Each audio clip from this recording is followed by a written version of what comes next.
Throw away those opening books. This is Fischer random time. Alrighty. Make sure you mute that stream. I was going to start the same way. Are we thinking that we both want to help our bishops out? I don't want to kill my queen. Playing my knight here. My bishop is very upset. Would be very upset. I like this as a start because it's helpful for my rook should this pawn make a capture, and my knight once here has nice support. Knights directly behind pawns tend to be a good thing. How's that for a cool general principle? How's that? Okay. So if I'm not going to play my knight here, where is he going to go? Here? Well, placing a knight in front of a central pawn isn't good. If I play here, this weakens this square, so I don't want to do that. So, what am I getting at here? Maybe my knight wants to pivot here, and we start to view this position like it's a dragon. It's actually a dragon with the queen on a8 variation. Alright, let's go here. Boom, boom. What's he up to? He's up to no good, probably. Let's get this in. Knight here, bishop here, castle. As soon as I move this guy, I could castle. And actually, on move 1, I could have queenside castled. We both could queenside castle. Just pick up the king and drop it on the rook. And voila, you have officially queenside castled. So let's get my knight here, the classic squares.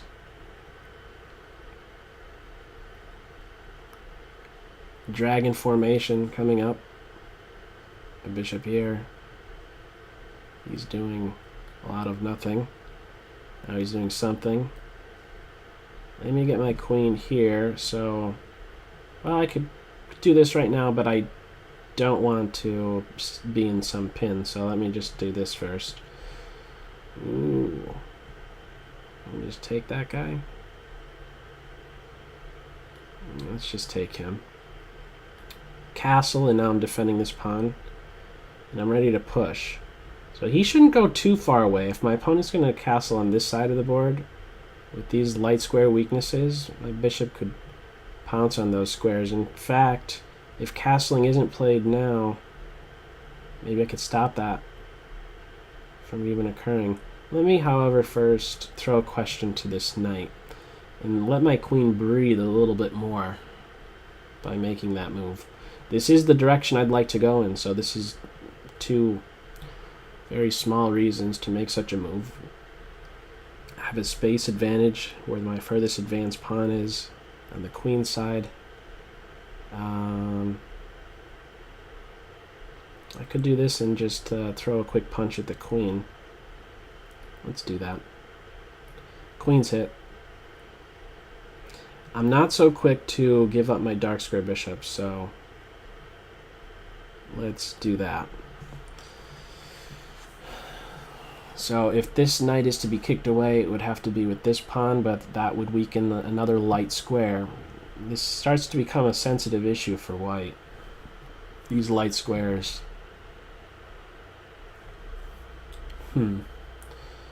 Whoa, now that is crazy, isn't it?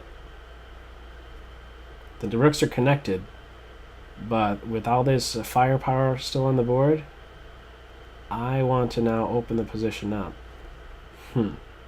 I was going to do this move, push and then push, but this knight I'm a little bit fearful of him getting to this square. This isn't so great.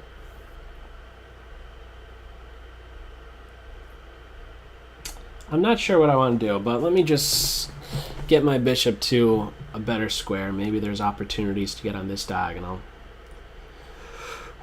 Okay, now I think it's time to rumble here. And by that I mean create some pawn exchanges somehow. Create some pawn exchanges. So that's what you meant. That's what you meant by rumble. Create pawn exchanges. Okay. E6. Let's do it. Why not? E5? No, E6, D5. Maybe queen B6, pawn push. Or just queen B6, pawn push. I do give the knight this square. I'm not afraid of that. Should I be? Should I be? Do I really need to? No.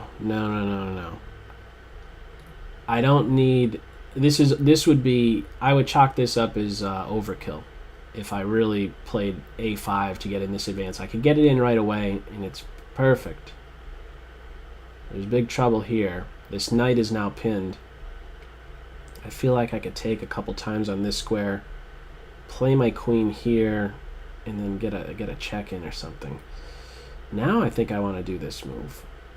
Yeah, stop the knight from jumping into C4. If the knight is maintained on C4, this rook, he has some trouble, doesn't he? He's pinned down to the defense of C2. And now there's a serious problem, because I could crash through on that square. Ooh, my computer just slowed down there a little bit. Watch out for the trickiness. It's around every corner now. B3, right here. Where is that mate? Oh, there's no need to be calculating for mate here. I'm hitting the queen and I'm on the rook. That'll be game over. Pretty sure. Right, that knight was stuck. He was in a pin. A big pin. That king move. That was, I think, asking for some trouble with so many pieces still on the board. Although it was not open just yet. You automatically allow me to do what? You allow me to create to have a new plan, which is to open lines, create pawn exchanges. There's no good defense at that point. Queen and rook are hit. Good game. Let's go back. If there's maybe one or two things to maybe point out, what would they be? Well, maybe this is just running into trouble. Where's he really going? It's not completely clear where there is a good home for the knight, because with just these couple pawn moves, I have not created any hole in the position. This isn't maybe it isn't a good square for this knight, because unless you play e4 and get this knight to this square, but I think this knight would like to play to d2 and f3, kind of how I ended up doing, and maybe you should get your c pawn involved, just as I did. Just a suggestion. I know it's kind of like you're playing a mimicking game, but maybe it does turn out to be quite good. These two pawn moves, both of us did this to help out our bishops.